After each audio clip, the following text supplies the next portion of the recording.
নমস্কার, আপনারা দেখছেন ই বাংলা আজ। সঙ্গে থাকুন, ভরসা রাখুন। বাণী বন্দনায় মেতে উঠল তারকেশ্বর বিদ্যা মন্দির স্কুল। গোটা দেশের সঙ্গে আজ পালিত হচ্ছে সরস্বতী পুজো। এই সরস্বতী পুজো উপলক্ষে তারকেশ্বর বিদ্যা মন্দিরে আগত ছাত্রছাত্রী এবং অভিভাবকদের নিয়ে এক বিশাল অনুষ্ঠানের আয়োজন করে তারকেশ্বর বিদ্যা মন্দির স্কুল। এই স্কুলের বিশেষ আকর্ষণ ছিল ছাত্রছাত্রীদের হাতে তৈরি বিভিন্ন সামগ্রী, যা সারা বছর ধরে তারা তৈরি করেছিলেন। আজ সেগুলো প্রদর্শিত হলো এই স্কুলের মাধ্যমে।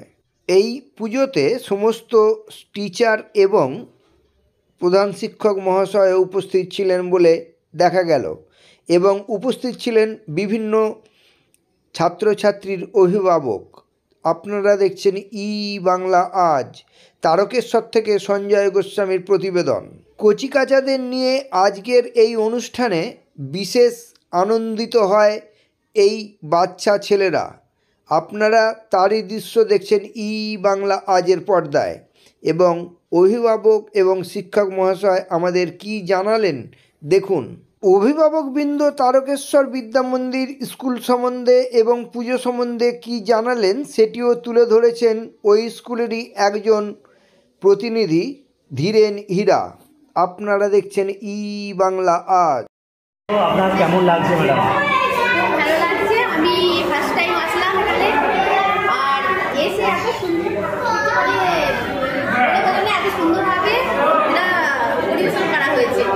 আর তার সাথে যে হাতের কাজ, আর এরকম কোথাও দেখিনি, এখানেই ফার্স্ট দেখছি, খুব ভালো লাগছে। ধন্যবাদ আপনাকে। বিদ্যা মন্দির স্কুলের পক্ষ থেকে সমস্ত দর্শনার্থীদের জানাই আমাদের বিদ্যালয়ের পক্ষ থেকে আন্তরিক প্রীতি, শুভেচ্ছা ও ভালোবাসা। প্রত্যেক বছরের ন্যায় এবছরও আমরা সমস্ত শিক্ষক শিক্ষিকা ছাত্রছাত্রীরা মিলে বাগদেবীর আরাধনায় আমরা রত হয়েছি। এটা আমাদের স্কুলের সবচেয়ে একটা বড় উৎসব, যেখানে প্রাক্তন ছাত্রছাত্রীরা, শিক্ষক শিক্ষিকা, ছোটো ছোটো ছোটো ছাত্ররা সকলে মিলে আমরা বাগদেবীর আরাধনা করি। এটা আমাদের কাছে একটা মিলন ক্ষেত্রে পরিণত হয়। সকলের ভাব বিনিময়, মত বিনিময় ইত্যাদির মধ্য দিয়ে আমরা খুব সুন্দরভাবে বিগত কয়েকটা দিন খুশির আনন্দে মেতে উঠি। আপনার নামটা কী আছে? আমার নাম প্রণয় মণ্ডল, আমি স্কুলের সহকারী শিক্ষক। আমাদের স্কুলে এখন বর্তমান 4 জন শিক্ষক শিক্ষিকা আছে, এবং এখানে ছাত্রছাত্রীদের সারা বছর ধরে যে হাতের কাজ যেগুলোকে প্রদর্শন করা হয়, দেখানো হয়, শেখানো হয়, সেগুলোকে প্রদর্শন করা হয়। সেখানে ছাত্রছাত্রীরা তাদের যে সারা বছর ধরে যে কাজ করে সেগুলোকে এখানে প্রদর্শনের আকারে তুলে ধরা হয়। ধন্যবাদ।